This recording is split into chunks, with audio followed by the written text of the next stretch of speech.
Annyeonghaseyo sa inyo mga asin quiz. Welcome back to my channel. Nandito tayo ngayon sa Seoul at kahit malayo tayo sa Pilipinas ay di natin palalagpasin ang naging launching ng My Mind music video ni na Miss Sarah Geronimo and Mr. Billy Crawford na talagang loading natin pagdating sa total performance. So, as of the moment, dito sa Seoul ng 12:24 PM, it has 59,000 views. Okay? Quite content in terms of views.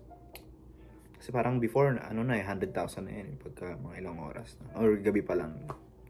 Anyway, so tara, panoorin natin tong My Mind.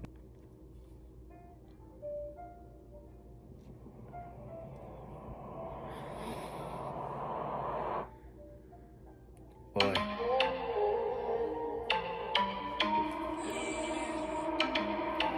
Futuristic.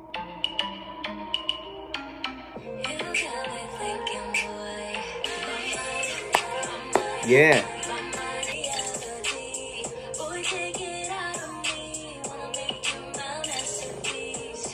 Uy, nice yun. Oy, may ibang outfit pa si Miss Sarah.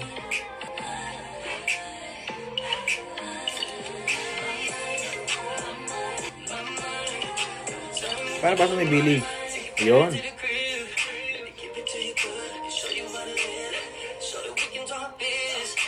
Justin Timberlake ang galawan.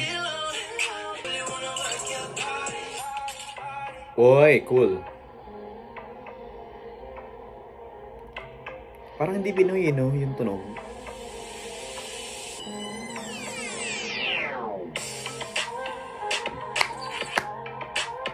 Woohoo!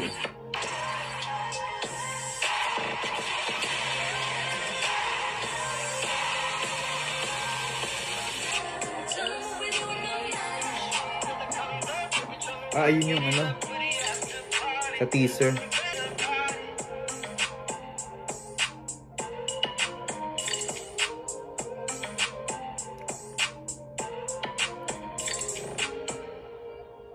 Alright. Oh, may pa-commercial. May pa-ads doon ng Acer.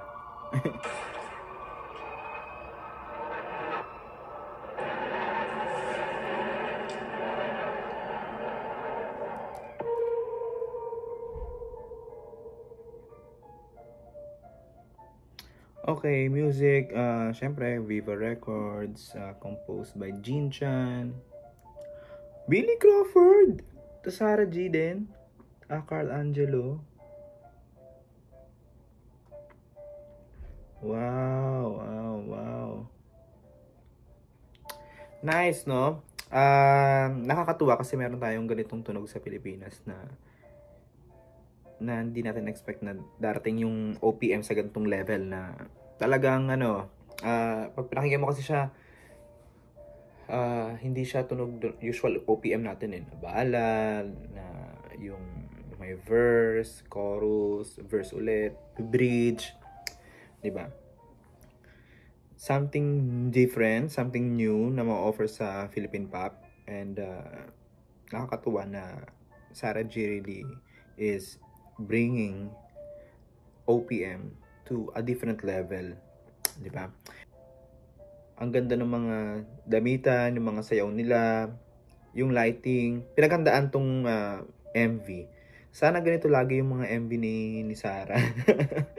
Sana ganito lagi. Kasi sayang di ba? Sayang yung kanta kapag lalo pinapanood siya ng mga tao, ulit-ulitin nila. So dapat maganda rin visually yung nakikita nila. Bukod sa maganda na yung napapakinggan nila. Diba? Yan yung ibig ko sabihin. Ano pa ba? Sana mas ma-promote ng maayos din yung My Mind. Dami magagandang songs si Sarah, especially dito sa latest niyang, though di pa siya album talaga yung mga nirelease niyang mga kanta after niyang magpahinga. Kasi ginagawa niya yun nung nagpapahinga siya. Sana lang mas ma-promote ng maayos, umasa sa mga fans. Okay?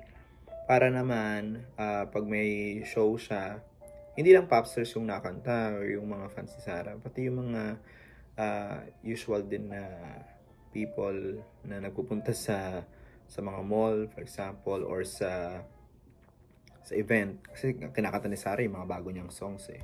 Though ini-introduce niya naman kasi yun yung purpose. Pero,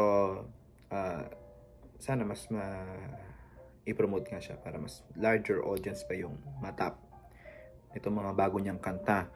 And I agree, kapag ka nag-show si Sarah, sana maglagay si Sarah ng mga old songs niya na mga Forever's Not Enough era.